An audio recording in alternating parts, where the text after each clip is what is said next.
Lucas capítulo 9, versículo 23, somos informados que Jesus se dirigiu à multidão, ou seja, não apenas os 12 discípulos precisavam ouvir essas palavras, mas toda a multidão. Na passagem correlata em Lucas capítulo 14, versículo 27, lemos o seguinte: e aquele que não carrega a sua cruz e não me segue, não pode ser meu discípulo. Perceba que antes da sentença negar-se a si mesmo, Jesus usou a expressão acompanhar-me, ou, como dizem algumas versões, vir após mim. Essa expressão significa, de fato e de verdade, unir-se a Ele. Aqui, Jesus utilizou como base o fato de que frequentemente Ele era seguido por multidões, mas andar literalmente atrás dele não significava ser seu seguidor. Por exemplo, quando lemos o capítulo 6 do Evangelho de João, que é o discurso mais longo de Jesus, ao qual ele confronta a multidão dizendo que aquele que não comer da sua carne e não beber do seu sangue não tem vida eterna, não tem parte com ele. No versículo 60 nós lemos que aquela multidão que sempre acompanhava Jesus, não por acreditar que ele era o Messias enviado de Deus, não por acreditar que ele era o Cristo enviado por Deus, pois no começo do capítulo 6, Jesus ele repreende aquela multidão, pois aquela multidão só acompanhava Jesus, só seguia Jesus, porque eles tinham comido do pão que Jesus havia multiplicado e haviam se fartado. E Jesus confronta aquela multidão dizendo: olha, vocês devem trabalhar não pela comida que perece. Em outras palavras, Jesus estava dizendo: vocês não devem me seguir, não porque vocês comeram do pão e se fartaram, e se alimentaram. Em outras palavras, porque vocês se beneficiaram dos milagres que eu realizei e que testificam de mim. Mas vocês devem trabalhar pela comida que permanece para sempre. E quando lemos o versículo 60, o texto diz que a partir daquele momento em diante, muitos dos seus discípulos o abandonaram e não mais o seguiam. E aquela multidão declara: duro é esse discurso, quem o poderá suportar? 6 versículos à frente, Jesus ele pergunta aos seus discípulos, aos 12: e vocês também não querem ir? É quando Pedro toma a palavra e diz: Senhor, para quem iremos nós, se só tu tens as palavras de vida eterna? Um outro exemplo de uma pessoa que seguiu Jesus, mas não era um verdadeiro discípulo, é o caso de Judas. Judas, ele foi contado como um discípulo.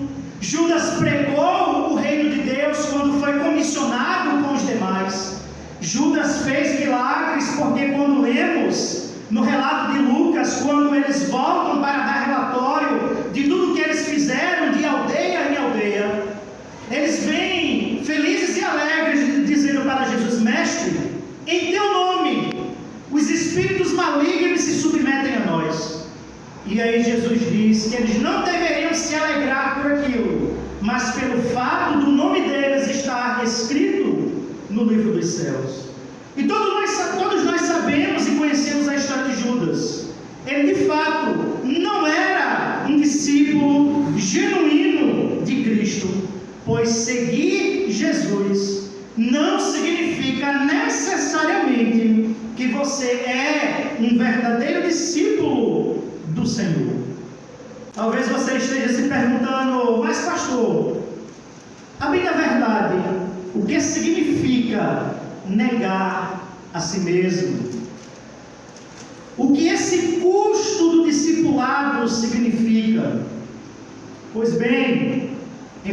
lugar, negar-se a si mesmo significa amar a Deus acima de todas as coisas e ser fiel à causa do Evangelho acima de qualquer desejo pessoal. Pois o nosso Deus, Ele não recebe, Ele não aceita nenhum discípulo dividido. Pois se você ama mais a sua vida, se você ama mais o que você possui, se você, por exemplo, ama a si mesmo como um narcisista, né? Todos sabem o que significa isso, né? Narcisismo é um termo que a psicologia utiliza, que ela toma emprestado da história de Narciso, que diz a lenda, né? Pois é uma lenda. Diz que ele era tão belo, mas tão belo, que quando ele olha a sua face num riacho, ele se apaixona por ele mesmo. Então, narcisista é uma pessoa que ela ama a si mesma, ela adora ouvir o som da sua voz, ela de fato é encantada por sua beleza e, portanto, o objeto do amor dessa pessoa é ela mesma. Se você ama mais a você mesmo do que a Deus, se você ama mais o que você possui, se você ama mais a sua inteligência, a sua capacidade, se você ama, por exemplo, mais o seu pai, a sua mãe, a sua esposa, o seu esposo ou filhos, como Jesus diz em Lucas, capítulo 14, versículo 26, você não é digno de ser discípulo de Cristo. Pois o nosso Deus, Ele não aceita, como eu já mencionei, um discípulo dividido. Um discípulo que está dividido entre o amor ao mundo e as coisas do mundo e a Deus. Pois negar-se a si mesmo significa, acima de qualquer outra coisa, amar a Deus sobre todas as coisas. E infelizmente, como temos encontrado pessoas que se dizem discípulos de Cristo, que amam mais ao mundo, que estão mais apegados às coisas do mundo do que a Deus. É por isso que Jesus, Ele confrontou não só os seus discípulos, mas aquela multidão que estava acompanhando Ele. Jesus sabia que aquela multidão estava acompanhando Ele, não por quem Ele era, mas por aquilo que Ele realizava. É por isso que nós vamos sempre encontrar nos discursos de Jesus esse tipo de ensinamento, esse tipo de confrontação, sempre chamando a atenção para o fato de que aquele que de fato quer se tornar um genuíno discípulo de Cristo deve negar-se a si mesmo. Devemos dedicar toda a nossa vida ao Senhor. Devemos dedicar os nossos recursos, a nossa capacidade que vem do Senhor, para que possamos viver uma vida que glorifica a Deus em tudo aquilo que fazemos, em tudo aquilo que realizamos.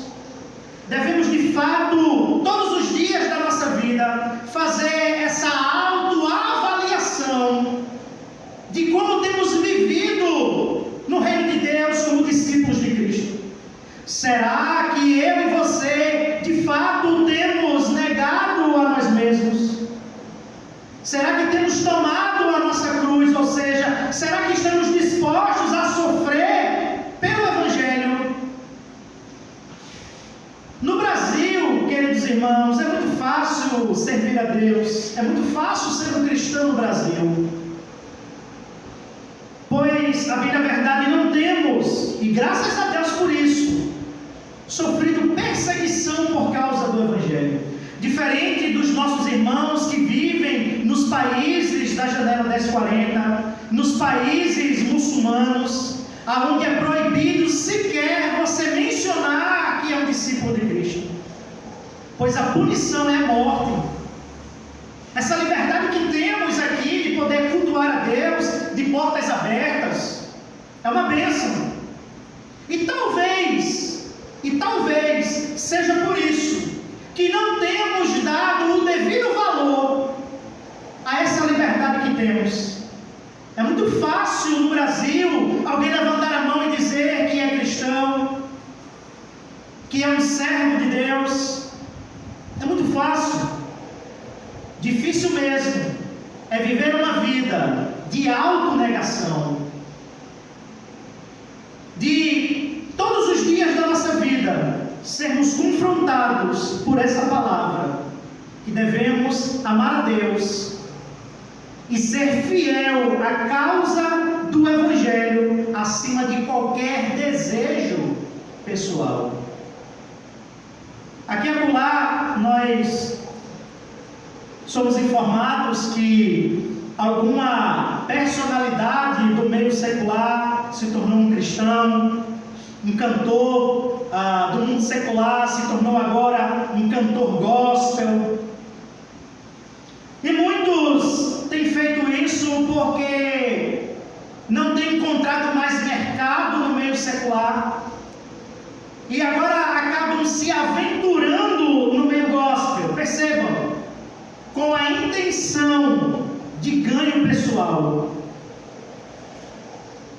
Assim acontece também com muitos pastores, né, que acabam se utilizando do ministério para enriquecer a custa dos fiéis. Aqui e acolá somos informados pelos meios de comunicação sobre alguns pastores midiáticos que estão sendo investigados pela Receita Federal por enriquecimento ilícito. Muitos acabam utilizando o Evangelho como um meio para um fim. E ao fazerem isso, estão revelando a bem da verdade que não são discípulos genuínos de Cristo. E eu e você, diariamente, devemos fazer essa autoavaliação da nossa própria vida. Devemos responder a pergunta: temos negado a nós mesmos? Temos vivido como verdadeiros discípulos de Cristo? Temos amado a Deus acima de qualquer coisa, como inclusive já mencionei? Ou será que ainda estamos divididos entre o mundo e o reino de Deus? Pois negar-se a si mesmo significa amar a Deus acima de todas as coisas. Número 2, negar-se a si mesmo significa dizer não para o pecado, significa dizer não para a nossa velha natureza decaída, o nosso velho eu, que tenta nos desviar da presença do Senhor. Significa que o genuíno cristão, o verdadeiro discípulo de Cristo, luta diariamente contra a sua velha natureza, luta contra os resquícios do pecado que ainda habita em seu coração. Há uma guerra diária que todo cristão ele trava entre a carne e o espírito. Paulo, no capítulo 7 da sua carta aos Romanos, no versículo 22, Paulo ele vai falar sobre isso, sobre essa guerra interior. Pois o homem interior ele tem prazer na lei de Deus. E entendam que se você não luta contra o pecado em sua vida, se você não luta contra a sua velha natureza, se você ainda ama o pecado, se você ainda tem prazer em pecar, sinto lhe dizer que você ainda não nasceu de novo. Porém, se você de fato tem vivido uma vida que glorifica a Deus, que luta contra o pecado, que diariamente busca viver uma vida que mortifica os desejos e as paixões da sua carne, você de fato é um discípulo de Cristo. Pois não existe discipulado sem essa luta contra o pecado. Ser comparado a um carro que viaja para uma distância de 400 quilômetros né? 400 de ida e 400 de volta, e o carro quebra apenas uma vez na ida. Assim deve ser o pecado na nossa vida. Se o carro quebra a cada 50 metros, a cada 100 metros, até esse destino final, alguma coisa está errada. O pecado na vida do cristão deve ser um acidente. Ele não deve mais viver na prática contumaz do pecado. E digo mais, quando ele peca, ele não se conforma com o pecado cometido. Ele busca o arrependimento no Senhor. Ele não se conforma mais com o pecado em sua vida. Por exemplo, abra sua Bíblia em 1 João capítulo 3, e o versículo 9. João ele é muito enfático ao dizer que aquele que é nascido de Deus não pratica o pecado. Em outras palavras, João está querendo dizer que aquele que é nascido de Deus não vive mais da mesma forma que vivia antes. Pois lembra o que Paulo diz, nós acabamos de ler inclusive, Gálatas capítulo 5, versículo 24? Aqueles que pertencem a Cristo já crucificaram a carne. Então, negar-se a si mesmo significa dizer não todos os dias para o pecado em nossas vidas. Significa dizer não para a nossa velha natureza, para o nosso eu, que todo dia tenta nos seduzir, que todo dia nos leva a fazer aquilo que fazíamos antes de confessarmos o Senhor.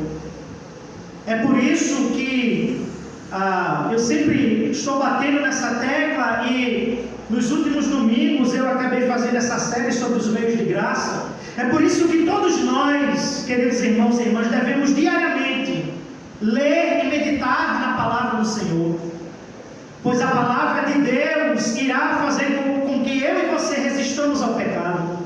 Devemos viver uma vida de oração, devemos buscar o Senhor por meio do culto doméstico, devemos participar do culto solene, devemos pela fé nos achegarmos à mesa do Senhor e comungar do pão e do cálice, porque tudo isso são meios que Deus utiliza para fortalecer a nossa fé, para que o homem interior possa de fato resistir à tentação da nossa velha natureza, para que possamos dizer não ao pecado, para que possamos negar a nós mesmos.